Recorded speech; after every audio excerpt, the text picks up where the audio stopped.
I'm Morgan Doremus with RT Book Reviews, and I'm joined today with Jodi Thomas, the amazing Jodi Thomas, let me say that, because a few years ago I read the first in your Harmony series, Welcome to Harmony, and I have to say, I thought I was a girl that loved action and explosions and paranormal beings and everything, and you changed my mind because your stories, they're set in a very small town, and they're people that you would recognize, and we're not having, there's no crazy things happening. It's just about the emotion and the relationship between these wonderful characters.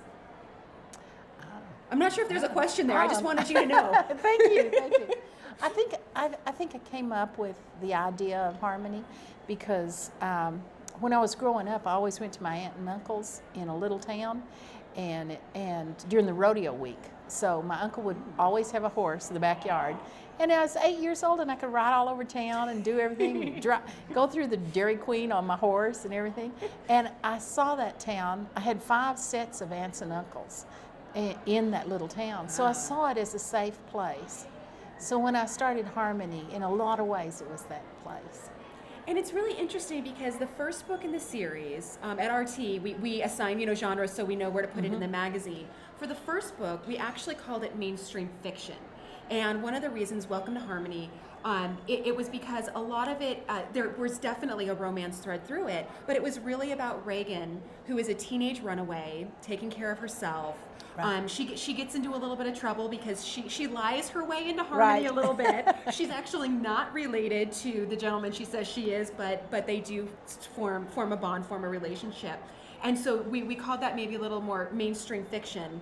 And then in the second novel, we call that contemporary romance, because I really do think that the romantic elements really came out a lot in number 2. And now we're on number 3, Comforts of Home. And again, we get that really strong romance between two main characters. And I will have to say, a lot of series you can pick up maybe, one book or you don't have to read the first ones. I really recommend readers start from the beginning, because by the third book, by Comforts of Home, all of the threads that you've woven through the first couple books come together, and you see these characters, they're so real, and you really see that. And in number 3, we see Rondell. Right. Can you talk a little bit about your character? I will, and the reason I did the series and wanted to do the series was I wanted to get real in-depth to characters. I wanted you to know their family, and it's easy to write characters that are glamorous and sexy and everything, but they also have mothers and aunts that bug them, and grandparents, and and a job. They work at the post office. And a job. And Rondell was a character that was in the first book that sat alone in the little cafe, and no one spoke to her. And one of my characters every day would walk by and say hello, and she wouldn't talk to him. And another one of my characters got tired of her working the crossword puzzle in his magazines, so he bought her the world's biggest crossword puzzle book and gave it to her, because he knew she was doing it, and the post office wasn't doing anything about it because he was a funeral director, and they didn't figure he had anybody working the crossword puzzles anyway. So it was kind of that thing, and by the third book I knew she had to have her own story. She had to grow. She had to develop as a character. She has a lot of issues. She does. She is probably the most opposite of a people person as you can ever get. She literally puts her head down. She lives in a small town. Everyone knows everyone. She will put her head down and not even acknowledge people around her. Right. Where did that come from? How did you build that as a character, and how did you know that that's where she was in her life? Well, I wanted to do a character that was almost antisocial, that didn't really have any social life. She has no friends. She has a dominant mother that has just, and she really thinks in terms of when she looks at people, I wonder if they're a serial killer. I wonder if, she thinks in those kind of terms. And it made for a good character, but I also wanted her to succeed. I wanted her to come out of that shell. And I put her with a very unlikely person to bring her out. Who also has issues. And so I wanted to put them together and see if they made a match. And if in all 6 stories, the fact that originally 2 creeks crossed where the town was built plays a part in all 4 stories.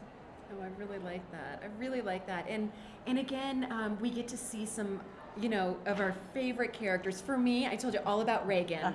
That first character that we met in the very first book. We saw her as a very troubled teen, and now we're getting more of a glimpse of her as she's growing up and maturing. And in my head, I always imagine her as a little bit older because she really has had to take care of herself, and she is very mature. And in these books, you finally kind of get to see her maybe have a little bit of fun. She's dealing with some boys in her life, and it's so gratifying to see that she's found a place that she's so comfortable that she can finally let down her guard. For the first time in her life, she is accepted with unconditional love.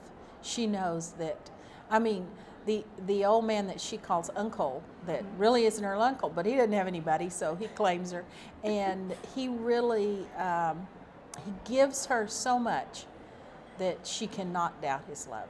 And she gives it back. She reciprocates. And I think that was really me for her. And some of your characters that are more guarded. The idea of not only are you accepting of these people and learning to trust and learning to love, you also can give that back. So beautiful. I wanted to do when I started. The first characters kind of come to me. They kind of come to sit down and start talking. And I get to know them, and sometimes I don't know the bad side of them for a while or the good side, but Tyler was my first one, the funeral director who can't remember anybody's name. I just thought that was so appropriate, And I told my editor, I want to write a book that has the main character as a funeral director, and she said, I don't think that'll work. And I think it did. I mean, it's running strong. We get a lot of them in Comforts of Home, and it's really interesting because for me, when I first read about him, I didn't really like him very much. I wasn't a huge fan. Well, he's 45 and he's kind of overweight and he's bumbling and I don't want to say curmudgeonly, but a little crusty, a little kind of standoffish too.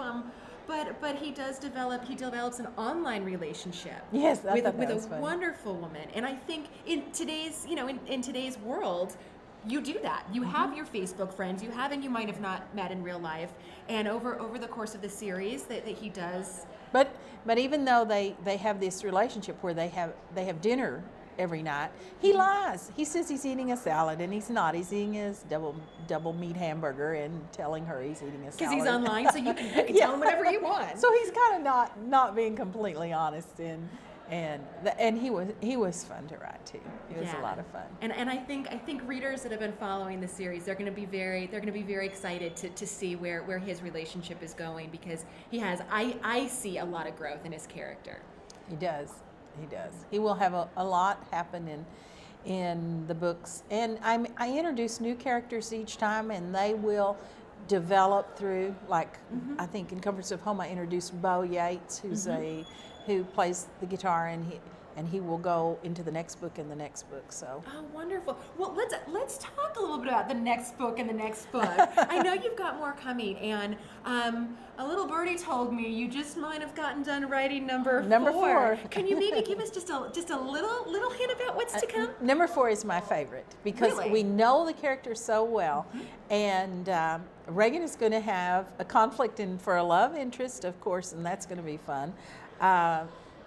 Tyler's going to get all mixed up in a situation that he can't hardly figure out how to get out of, and it's going to be a lot. It's number 4 is probably the most romantic of the stories I've written so far, so it'll have romance in it. But these people, I live with these people. They're real to me. I mean, I hate to say that, but they are very real to me. And on the page, as a reader, I feel like I can almost drive to Harmony. I'm like, oh yeah, let's go. That's right. And I go there every night, just work away. Excellent. Well, one more thing that I wanted to ask you about is I know you're also doing something really exciting with Writers in Residence. Can you tell me a little bit about the program you're working with and what you're doing? Well, A&M asked me if I would be Writer in Residence, and they gave me an office on the West Texas campus of A&M University. And so I'm on the 2nd floor of the library, and one of my favorite things to do is my doors open in the morning. It's usually when I'm answering emails email and stuff. And in-come students every day that have questions about writing. Of course, they're all writing zombies right now. But I laughed and said, I'm going to apply for workman's comp because I have nightmares every Wednesday. I have a zombie critique group that comes in, and they all read zombie books. But it keeps me fresh. It keeps me in at the beginning. They're so excited. You know, after 34 books, I see it sometimes as a business, and here I see it as the dream. And I think about how lucky I am. I love that you're educating the next group, the next generation of writers. You really get kind of to meet them and find out what's going on, and also for your wisdom of like what you've learned throughout your career, be able to impart that to help them grow as authors and as people. That's what I tell them. Someday I'm going to retire, and I better have something good to read. I love it.